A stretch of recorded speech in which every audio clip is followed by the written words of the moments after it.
আমি মোহাম্মদ মুর্শিদুল আলম, ভগবানগোলা ৬২ নম্বর বিধানসভা উপনির্বাচনে আইএসএফ মনোনীত প্রার্থী। আমার প্রতীক চিহ্ন হচ্ছে খাম, এনভেলপ, চিঠির খাম।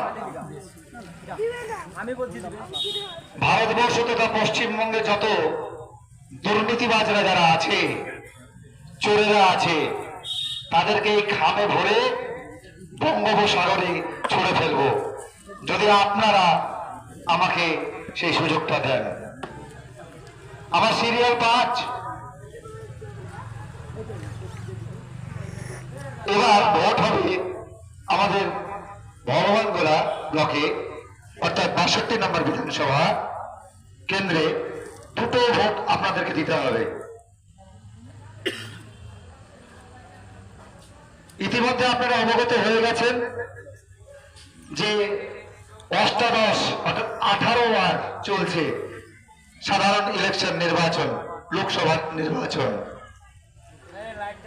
এই লোকসভা নির্বাচনে আমাদের এই আইএসএফ প্রার্থী হাবিব শেখ, তিনি আরো 6টা ব্লকে, অর্থাৎ 11 নম্বর মুর্শিদাবাদ লোকসভা কেন্দ্রে আরো 6টা ব্লক আছে, তার মধ্যে আরেকটা হচ্ছে আমাদের ভগবানগোলা। এখানে দুটো ভোট দিতে হবে আপনাদেরকে, আমাদেরকে। একটা দিতে হবে লোকসভা ভোট, যারা ভোট পরিচালনা করতে আসবে, অর্থাৎ পোলিং পার্টি যারা আসবেন, প্রত্যেকটা ভোটারকে বলে দেবে এবং জানিয়ে দেবে যে আপনি লোকসভায় ইভিএম বক্সে চলে যান, তার রুমে চলে যান, সেখানে ভোট দিন।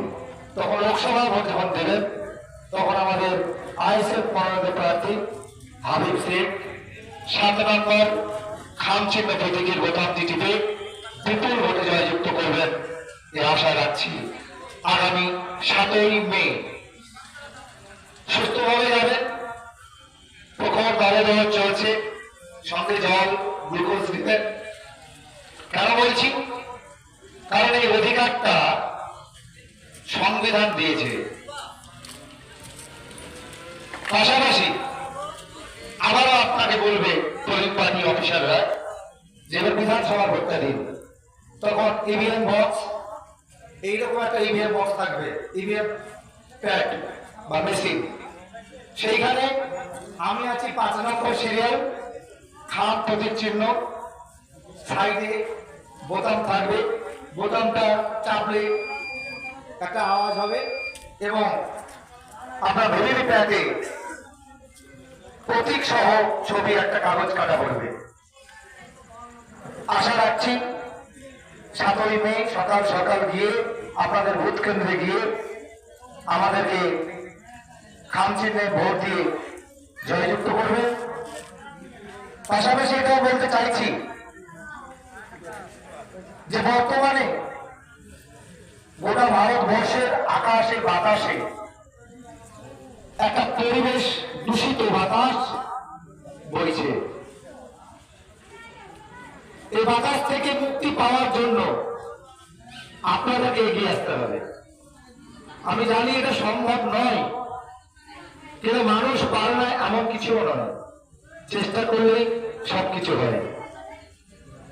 কেন সম্ভব নয়? বিশেষ করে পশ্চিমবঙ্গের রাজনীতিতে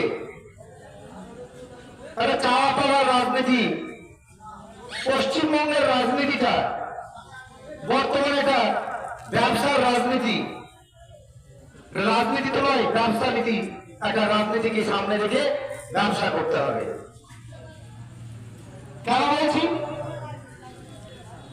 যে আপনার পাড়ার ছোটখাটো নেতা থেকে শুরু করে একদম উপর মহলের বড় নেতা মন্ত্রী পর্যন্ত টাকার খেলা খেলছে। সবসময় টাকার খেলা, যেটা সমাজকে একদম ধ্বংসের মুখে ঠেলে দিচ্ছে। সেখানে কিছু মানুষ তৈরি হয়েছে, সুবিধাবাদী মানুষ, যারা নিজেদের স্বার্থের জন্য, নিজেদের আখের বোঝানোর জন্য আপামর জনসাধারণকে, যারা মেহনতি মানুষ, খেটে খাওয়া মানুষ, মজদুর মানুষ, মধ্যবিত্ত শ্রেণীর মানুষ, তারা সবাই কিন্তু আজকে বিপাকে পড়ে গিয়েছে। প্রতিদিন নিত্য প্রয়োজনীয় জিনিসের দাম হু হু করে বাড়ছে। প্রতিদিন ওষুধপত্রের দাম বাড়ছে। আপনি যেটা খেয়ে বাঁচবেন সেটারও দাম বাড়ছে। কিন্তু এই সরকারের কোনো মাথা ব্যথা নেই। এই সরকারের শুধু একটাই চিন্তা ভাবনা, আসো বসো আর লুট করো। ভাবতে পারেন, কখনো শুনেছেন একটা সভাপতি হওয়ার জন্য কয়েক লক্ষ টাকা দিতে হয়? যেমন আমাদের মোবাইল চালানোর জন্য সিম রিচার্জ করতে হয়, তেমনি বর্তমান রাজনীতিতে, এই পশ্চিমবঙ্গের রাজনীতিতে পদ নিতে গেলে রিচার্জ করতে হয়। কেমন রিচার্জ করতে হয়? দেখা গেল সেই রিচার্জ সেন্টারে যেতে হয়। রিচার্জ সেন্টারের নাম হচ্ছে কালীঘাটের তালির বাড়ি। সেই কালীঘাটের তালির বাড়ির রিচার্জ সেন্টারে যখন কিছু টাকা যাবে, দেখা গেল একজন রিচার্জ করলো একটা সভাপতি পদ নেওয়ার জন্য 20 লক্ষ টাকা, কিন্তু কয়েক সেকেন্ড বা ঘন্টা পরই উনি তো আত্মহারা হয়ে গেছেন যে আমি সভাপতি হয়ে গেছি।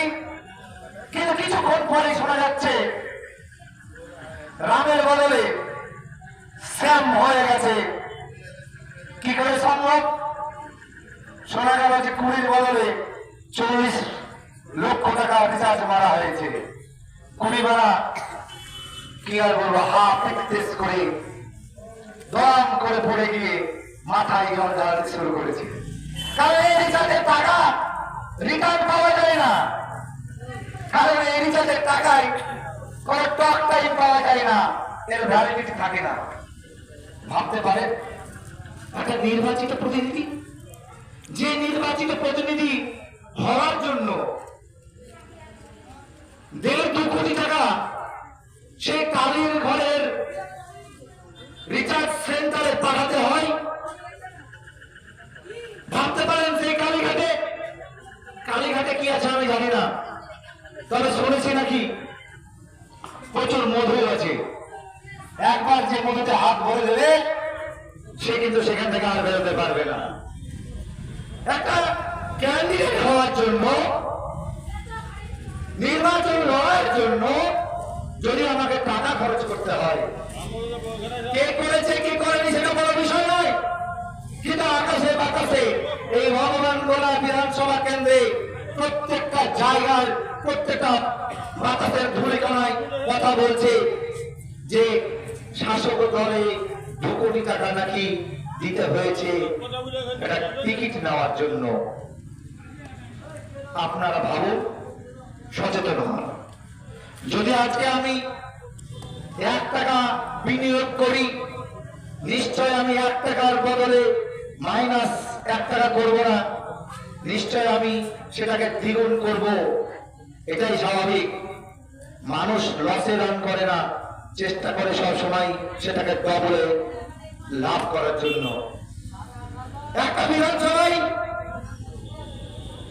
লড়ার জন্য, এবারে দলের প্রার্থী হওয়ার জন্য যদি এত টাকা দিতে হয়, তাহলে সেই নির্বাচিত হওয়ার পর সেই এলাকার কি উন্নয়ন করবে? এরা উন্নয়ন বলতে একটা জিনিসই বোঝে, পকেট গরম। ছোটখাটো বড় নেতা সমস্ত নেতৃত্ববৃন্দ এখানে সেটাই ভাবে পকেট গরম মানে আচ্ছা ঠিক আছে, ওই বাদ নেই, উন্নয়ন হয়ে গেছে। আপনারা সাধারণ মানুষ বিচার করুন, 62 নম্বর বিধানসভায় যদি এত টাকা ইনভেস্ট করে পাস করার পর আমি ধরে নিলাম সাধারণ মানুষ তাকে রায় দেবে, বিশ্বাস করি আপামর জনসাধারণ, আমরা বিশ্বাস করি খেটে খাওয়া মজদুর মানুষ, এলাকার মানুষ সত্যের দিকে আছে, অন্যায়ের বিরুদ্ধে লড়াই করবে। আমি বিশ্বাস করি। তবুও আমি ধরে নিচ্ছি যে ব্যক্তি এই টাকাগুলো বিনিয়োগ করছে তার দ্বারা আর যাই হোক দেশের বা ৬২ নম্বর বিধানসভার উন্নয়ন হবে বলে আমি মনে করি না। কারণ সেখানে শুরু হবে কাটমানি কাটমানি কাটমানি কাটমানি, শুধু কাটমানি হবে। আপনারা সচেতন হন। যারা আইএসএফ কে গাদ্দার বলছে, যারা আইএসএফ কে দালাল বলছে, হ্যাঁ আমরা দালাল স্বীকার করছি। আমরা দালাল কাদের? পিছিয়ে পড়া বঞ্চিত মানুষের দালাল। আমরা দালাল স্বীকার করছি। বেকার যুবক যুবতীদের দালাল, হ্যাঁ আমরা দালাল স্বীকার করছি। জাত ধর্ম বর্ণ নির্বিশেষে সকল মানুষের কর্মসংস্থানের জন্য দালালি করছি। হ্যাঁ আমরা দালালি করছি। যেসব ছেলে মেয়েরা যোগ্য প্রার্থী হয়ে চাকরি পায় না তাদের হয়ে দালালি করছি। হ্যাঁ আমি দালালি করছি। আইএসএফ দালালি করছে। যারা চাকরি দিয়ে পায় না তাদের হয়ে দালালি করছি। হ্যাঁ দালালি করছি। যেসব চাষি ভাইরা ফসলের ন্যায্য মূল্য পায় না তাদের হয়ে দালালি করছি। হ্যাঁ দালালি করছি। এই এলাকায় বিশেষ করে চর এলাকায় যারা দুস্থ গরিব খুব কষ্টের সঙ্গে বসবাস করছে, যেখানে উপস্বাস্থ্য কেন্দ্র নেই, যেখানে বিদ্যালয় নেই, যেখানে পরিশুদ্ধ পানির ব্যবস্থা নেই, তাদের জন্য দালালি করছি। হ্যাঁ আমরা দালাল। কিন্তু তোমরা কোন দালাল? কার দালালি করছো? একদিকে বলছো দোস্তি করছি, একদিকে বলছো আমরা টুপি পরে চাদর পরে মাশাআল্লাহ ইনশাআল্লাহ একটা তোষণ নীতির রাজনীতি শুরু করেছো।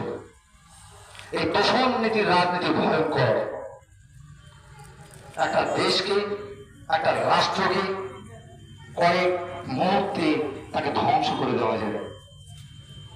এই তোষণ নীতির রাজনীতি বন্ধ করুন।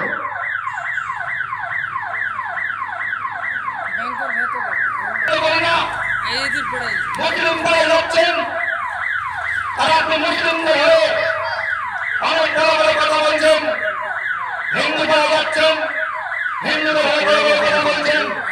এই রাজনীতি বাংলায় বন্ধ করুন। বুঝিয়ে দিচ্ছি আমরা, কারণ এই বাংলায় বিকল্প রাজনীতি হিসাবে, বিকল্প রাজনৈতিক দল হিসাবে ইন্ডিয়ান সেকুলার ফ্রন্ট আসছে। এই ইন্ডিয়ান সেকুলার ফ্রন্ট কেন হলো? সাম্প্রদায়িক দল নয়, কাউকে তোষণ নীতি করে না। সাধারণ মানুষ পিছিয়ে পড়া মানুষের কথা বলে ইন্ডিয়ান সেকুলার ফ্রন্ট। যখন পশ্চিমবঙ্গে রাজনীতি তার গতি হারিয়ে ফেলেছে, যখন পশ্চিমবঙ্গে স্বচ্ছতার অভাব দেখা দিয়েছে, আরেকটা জিনিস না বলে নয়, আজকে আপনাদের বাড়ি বাড়ি যাবে, ভোট চাইবে, কিন্তু আমার বলার বিষয় হচ্ছে 1952 সালের পর থেকে আজকে 2024 অনেক ভোট হয়েছে, অনেক ভোটও দিয়েছেন। তারা আসবে, ভোট নিয়ে গেছে 5 বছরের জন্য। তারা বিগত দিনে এই ভগবানগোড়া বিধানসভায় তারা কি সার্বিক উন্নয়ন করেছে এটা বিবেচনা করতে হবে আপনাদেরকে। এই গঙ্গা পদ্মা ভাঙন নিয়ে পার্মানেন্ট সলিউশন কিছু করেছে কি সেটা ভাবতে হবে। এই প্রত্যন্ত পিছিয়ে পড়া ব্লক অঞ্চলের জন্য কোন উন্নয়নমূলক সার্বিক কাজ করেছে কি বিগত বিধায়ক এবং বিদায়ী সাংসদরা, সেটা আপনাদেরকে ভাবতে হবে। শুধু এটাই বলতে চাইছি যে পশ্চিমবাংলায় কেন হয়েছে জন্ম নিল, কারণ পশ্চিমবাংলার রাজনীতি পুরো দুর্নীতিগ্রস্ত, আপাতমস্তক চোর চোর চোর। যেখানে দাঁড়িয়ে স্বস্তির নিঃশ্বাস নিতে পারছিলাম না, মুক্ত বাতাসের নিঃশ্বাস নিতে পারছিলাম না, সেখানে দাঁড়িয়ে সেই পিছিয়ে পড়া বঞ্চিত মানুষ, সাধারণ মানুষ, মধ্যবিত্ত শ্রেণীর মানুষ সকলের দিকে মাথায় চিন্তা রেখে পশ্চিমবঙ্গে সুস্থ স্বচ্ছ প্রশাসন করার লক্ষ্যে বিকল্প হিসাবে ইন্ডিয়ান সেকুলার ফ্রন্টের নতুন পথ চলা। আর এই ইন্ডিয়ান সেকুলার ফ্রন্টের পক্ষ থেকে আমি আপনাদের কাছে আবেদন জানাচ্ছি, একজন প্রার্থী হিসাবে আপনারা একবার আমাকে সুযোগ দিন 2 বছরের জন্য। যদি মনে হয় 2 বছর আপনাদের পাশে দাঁড়াতে পারছি না, যদি মনে হয় 2 বছর আপনাদের সংযোগ রাখছি না, যদি মনে হয় আপনাদের 2 বছরে কিছু করতে পারছি না বা এলাকার সঙ্গে কোনো সংযোগ রাখতে পারছি না, তখন 2 বছর পর আবার বিধানসভা আসবে। সেই দিন যদি আপনাদের কাছে আমি আসি ভোট ভিক্ষা করতে, সেদিন সভাতেই আমাকে ছুড়ে ফেলে দেবেন। সেই অধিকার দিয়েছে সংবিধান। কারণ সংবিধান একটা আঙুল দিয়ে একটা ভোটাধিকারের ক্ষমতা দিয়েছে, যাকে দিয়ে সরকারকে তৈরি করা যায়। সরকারকে সঠিক কাজ না করলে, নির্বাচিত প্রতিনিধি পাশে না দাঁড়ালে, নির্বাচিত প্রতিনিধি সার্বিক উন্নয়ন না করলে, নির্বাচিত প্রতিনিধি সাধারণ মানুষের কথা, দুঃখের কথা, ব্যথার কথা, যন্ত্রণার কথা, বঞ্চিতের পাশে না দাঁড়ালে, আপনাকে সেই অধিকারটা দিয়েছে ভোটাধিকার, সভাতে উল্টে দেওয়া। এটাই হচ্ছে সংবিধান। আজকে ভারতবর্ষ আজকে সেই জায়গায় দাঁড়িয়ে ভাবতে পারেন যে ভারতবর্ষে আমরা স্বাধীনতা আন্দোলনের জন্য সেই দিন কিন্তু একটাই ডাক ছিল, ভারতবর্ষ স্বাধীন আন্দোলনের একই চিন্তা ভাবনা ছিল, একই ইউনাইটেড ছিল, একইভাবে আমরা আন্দোলন করেছিলাম। সেদিন হিন্দু, মুসলিম, খ্রিস্টান, জৈন ছিল না, সেদিন একটাই ডাক ছিল, আমরা ভারতবাসী। সেদিন বলতে হয়নি আমরা বাঙালি, সেদিন বলতে হয়নি আমরা গুজরাটি, সেদিন বলতে হয়নি আমরা মারাঠি, সেদিন বলতে হয়নি আমরা তেলেগু। সেদিন একটাই ভাষা ছিল, ইংরেজদেরকে বিতাড়িত করার জন্য একটাই ভাষা।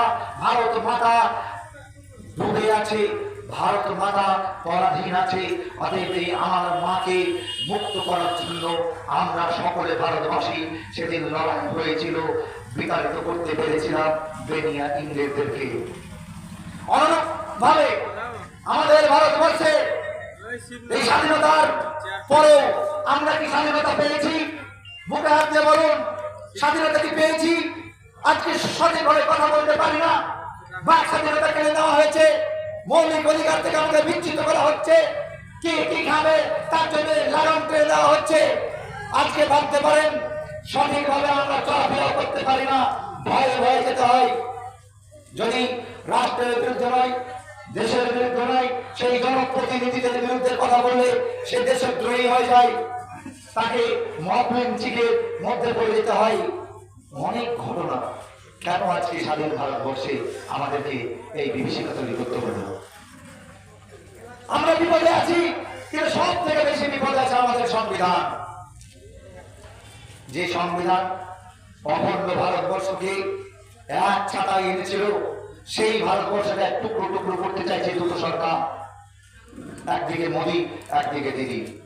দিদি বাংলাকে তছনছ করে লন্ডভন্ড করে দিয়ে বাংলার মানুষকে একটা আগুনের মধ্যে ফেলে দিয়েছে। আমরা 34 বছর শাসন দেখেছি, আমরা 34 বছরের রাজনীতিতে সেখানেও দেখেছি লাস্ট 10 বছর যখন লেখেল বাহিনী, হারমান বাহিনীর অত্যাচার বেড়ে গেল, মানুষ স্বস্তির নিঃশ্বাস ফেলার জন্য সেদিন কিন্তু বামফ্রন্ট সরকারকে উৎখাত করে দিয়ে বাংলায় বদল আনার চেষ্টা করলো। কিন্তু বদলের পরিবর্তে বদলা শুরু হয়ে গেল। কি বদলা শুরু হলো? চুরি করো।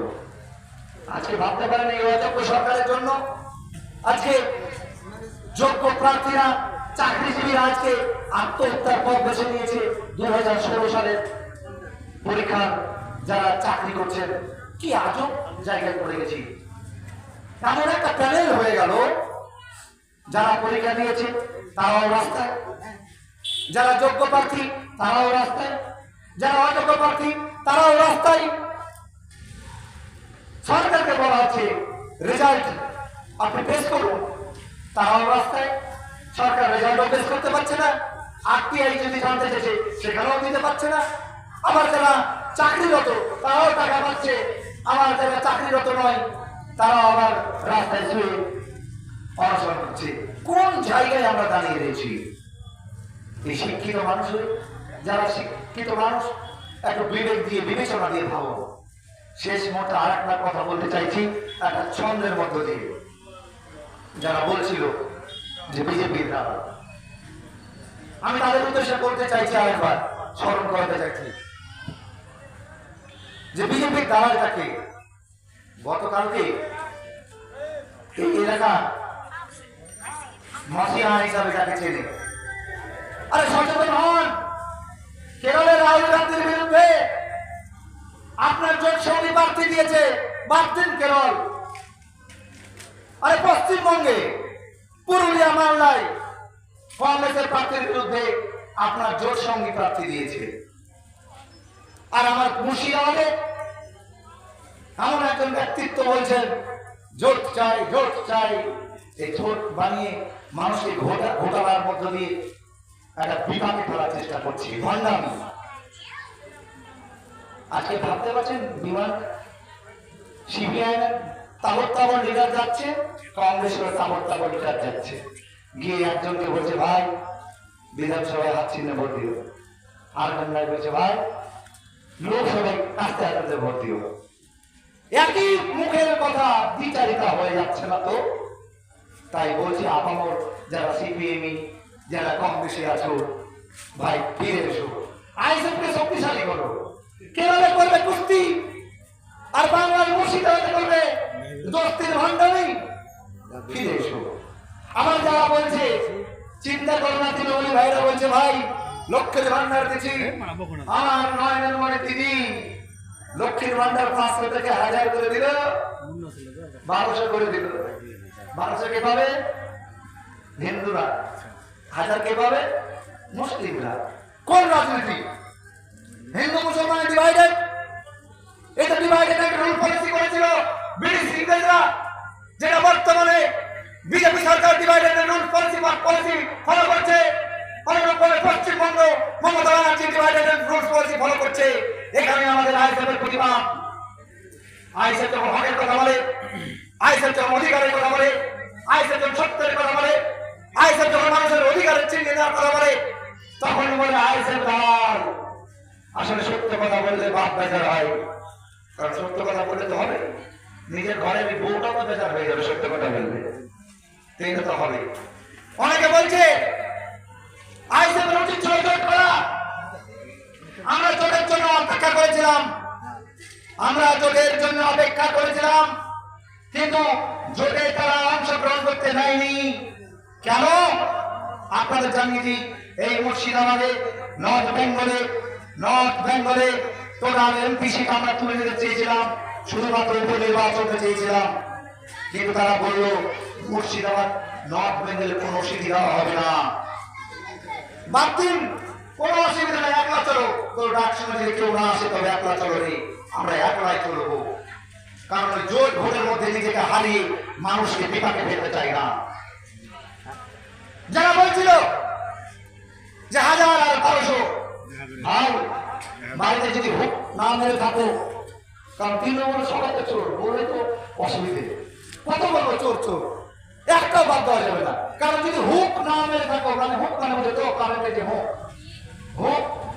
আর আমরা আইএসএফ দেব হক, আর আপনারা হুক যদি না মেরে থাকেন, কারেন্টের বিলটা দেবো 1000 বাড়িয়ে দিল, 1200 বাড়িয়ে দিল, খুব ভালো কথা, মায়েদেরকে বোনেদেরকে দিয়ে দিল, কিন্তু কারেন্টের বিল কোথায় গেল? 9 টাকা 22 পার ইউনিট, 9 টাকা 22 পয়সা দিতে হবে। কেন? পশ্চিমবঙ্গে আজকে এই ইলেকট্রিক বিল বেড়ে গেল। চাল কিনতে যাবেন, তেল কিনতে যাবেন, ডাল কিনতে যাবেন, প্রত্যেকটা জিনিসের দাম হো হো করে বেড়ে চলেছে। সত্য কথা বললে বাপ বেজার হবে। আজকে ইন্ডিয়া জোটে গোটা ভারতবর্ষে আইএসএফ কেও রাখা হয়নি, অন্যদিকে আসাউদ্দিন ঐশীকেও রাখা হয়নি। কেন? একটা কি ভিতর একটা মুসলিমদেরকে চেপে রাখা হচ্ছে না? কে বলেছে এটা মুসলিমের দল? সংবিধান আপনাকে অধিকার দিয়েছে, সাংবিধানিক অধিকার, যে কেউ দল তৈরি করতে পারে। কিন্তু আফসোস, আমাদের কমিউনিটি কিছু মানুষ অতি উৎসাহী হয়ে মুসলিমের তকমা লাগাচ্ছে, কিন্তু একটা অমুসলিম দল তৈরি করলে তার পা চাটতে পারি, কিন্তু একজন মুসলিম সাংবিধানিক অধিকার নিয়ে যদি দল তৈরি করে সেটা মুসলিম দল হয়ে যায়? কোথায় লেখা আছে? কোন জায়গায় লেখা আছে ইন্ডিয়ান সেকুলার ফ্রন্টের মুসলিম দল? ভান্ডামি চলুন, ভান্ডামি চলুন। স্বচ্ছতা রাজনীতি করুন। আমরা স্বচ্ছতা রাজনীতিতে বিশ্বাসী, আমরা স্বচ্ছতার রাজনীতি বিশ্বাসী। যাই হোক, অনেকক্ষণ ধরে চলছে। শুধু একটা জিনিস বলতে চাইছি, যে তৃণমূল ভাইরা বারবার বিজেপি দালাল বলে তাদের উদ্দেশ্যে বলতে চাইছি, বিশ্বজিৎ দাস, কৃষ্ণ কল্যাণী, মুকুট মণি অধিকারী, আরো অনেক নাম আছে, এরা এখন আর বলা যাবে না। এরা বিজেপির বিধায়ক। বিশ্বজিৎ দাস রয়েছে বাগদা কেন্দ্রের বিজেপি বিধায়ক, এখন ওই কেন্দ্রে লোকসভার প্রার্থী হয়েছে তৃণমূলে, এখনো সে এমএলএ পদ থেকে ইস্তফা দেয়নি। অনুরূপভাবে মুকুটমণি অধিকারী রায়গঞ্জ, কৃষ্ণ কল্যাণী রায়গঞ্জ, মুকুটমণি অধিকারী সেই রানাঘাট, সেখানে টিএমসির লোকসভার প্রার্থী, কিন্তু সে আছে এখনো কোথায়? বিজেপির এমএলএ। তাহলে এই জায়গায় দাঁড়িয়ে বলো যে কারা বিজেপির দালাল। আসলে ব্যাপারটা এপিট আর ওপিট। যতই চুরি করো অসির মেশিনে চলে যাবে, গোটা পরিষ্কার হয়ে চলে আসবে। শুভেন্দু অধিকারী কে ছিল যে সারা স্টিং কাণ্ডে টাকা নিতে, কাগজে মুড়িয়ে টাকা নিতে টাকা গেছে, বিজেপিতে ঢুকে গেল, একদম ফ্রেশ হয়ে গেল। আমরা সেই রাজনীতি করি না, আমরা সেই রাজনীতি বিশ্বাসী করি না। আমরা সেই রাজনীতি বিশ্বাসী যে রাজনীতি স্বচ্ছতা থাকবে, যে রাজনীতিতে সকলে মিলে সহাবস্থান করবে, যে রাজনীতিতে আপনার জনসাধারণ নিজ নিজ অধিকার ফিরে পাবে, সেই রাজনীতি বিশ্বাসী। যাওয়ার মুহূর্তে শেষবারের মতো আবারও আবেদন জানাচ্ছি, আপনারা 7ই মে নিজ নিজ অধিকার প্রয়োগের জন্য সকাল সকাল যাবেন ভোট কেন্দ্রে। আইএসএফ যেসব প্রার্থী আছে, লোকসভায় হাবিব শেখ এবং বিধানসভায় মুর্শিদুল আলম, আমি নিজে, আপনারা ভোট দেবেন এই আশা রাখছি। আর একটা জিনিস বলতে চাইছি, আমরা লড়াই চাই না, আমরা শান্তি চাই, আমরা সাংবিধানিক মর্যাদা চাই, আমরা ফ্যাসিবাদী স্বৈরাচারী গণতন্ত্র হরণকারীর বিরুদ্ধে লড়াই করে শান্তির পশ্চিমবঙ্গ ফেরাতে চাই। এই ভোটকে কেন্দ্র করে কেউ মারামারিতে চলবেন না।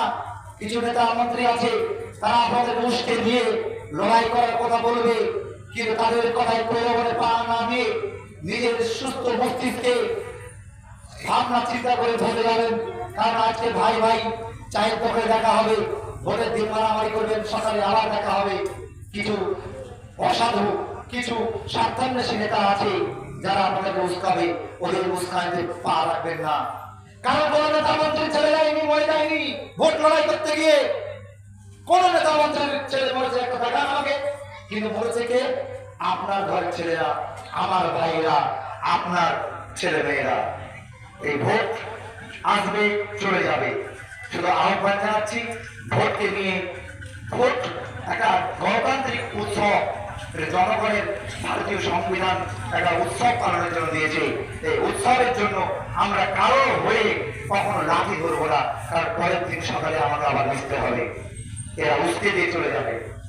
কিন্তু কেউ যদি সেই লাঠি লাগাতে, গুলি লাগাতে, বোমে লাগাতে মৃত্যুবরণ করে, আপনার পরিটা খালি হবে, কাউরের পিতা খালি হবে, কাউরের স্বামী খালি হবে, কাউরের বাবা চলে যাবে, কাউরের সন্তান চলে যাবে। কিন্তু কোন নেতার এখন পর্যন্ত এই কোন ছেলে গেছে গোটা ভারতবর্ষের রাজনীতিতে? হ্যাঁ, একটা গেছে, এটা অস্বীকার করা যাবে না, রাজীব গান্ধী আর ইন্দিরা গান্ধী। তবু ওখানে একটা অন্য রাজনৈতিক ব্যাপার ছিল, এখন আর আলোচনা করা যাবে না, কারণ ইলেকশন কমিশনের সময় আমি মনে হয় অতিক্রান্ত করে পেয়েছি। আহ্বান জানাচ্ছি, ভোটকে নিয়ে এলাকাবাসী সুস্থভাবে ভোট দেবেন, সুস্থভাবে সকলে ভাই ভাই মিলেমিশে সকল প্রতিবেশী সহাবস্থান করে এবং প্রতিবেশীর সাথে ভালো ব্যবহার করে আমরা গণতন্ত্র উৎসব পালন করব। আপনার যাকে ইচ্ছে ভোট দিন, শুধু বিবেচনা করবেন যোগ্য প্রার্থীকে, তাকে পাঠান, যাকে দিয়ে কাজ হবে, যাকে দিয়ে আপনার কাজ হবে, আপনার বাড়ির পাশের কাজ হবে, আপনার এলাকার কাজ হবে, আপনার ছেলে মেয়েদের পাশে দাঁড়াবে, সার্বিক উন্নয়নের কাজ হবে, কিন্তু পকেটের না। কিছু নেতা আছে যাদের পকেটের কথা বলছি না, 500 টাকা বিক্রি হবেন না। আর আজকে 500 টাকা বিক্রি হবে মানে আপনি আপনার গণতান্ত্রিক অধিকারটা বিক্রি করে দিলেন। 500 টাকা বিক্রি হয়ে আপনার ছেলে মেয়েদের ভবিষ্যৎটা বিক্রি করে দিচ্ছেন। এই অন্ধকার থেকে উঠে আসুন, আলোর দিকে আসুন, শিক্ষিত হন এবং সচেতন বানান। এই কথা বলে আমার বক্তব্যের ইতি জানছি। সকলকে আমার অন্তরস্থল থেকে সালাম, নমস্কার, আদাব জানিয়ে আমার বক্তব্য ইতি জানলাম। ধন্যবাদ। জয় হিন্দ, ইনকলাব জিন্দাবাদ।